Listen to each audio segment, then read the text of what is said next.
Cricketer बादशाह सचिन तेंदुलकर पुओ अर्जुन तेंदुलकर निर्बंध शेष होईछि।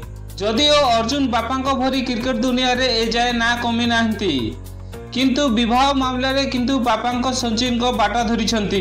कहिबार अर्थ सचिन को तांको पत्नी अंजलि जेपरी बयस रे बड़, अर्जुन को ठारो तांको पत्नी मध्य सेपरी बड़। सचिन को जन्म 1973 रे होइथिबा बेले पत्नी अंजलि को जन्म 1978 रे।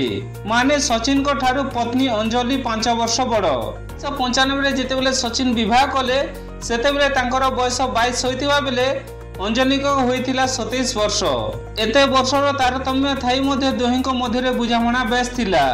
अगस्त 13 रे अर्जुन को शेष होईछि सानिया चोंडकଙ୍କ निर्बंध। अर्जुन को जन्म 1949 सेप्टेम्बर 24 रे होइथिबा बेले माने अर्जुन को ठारू सानिया पाखापोरी 1.5 वर्ष बड़। अर्जुन निजर भौणी सारांको ठारू भी 2 वर्ष सान, किंतु सारांको विवाह ए जाय होई नथिबा बेले विवाह करबाकू जाउछंती सचिन तेंदुलकर को पुओ।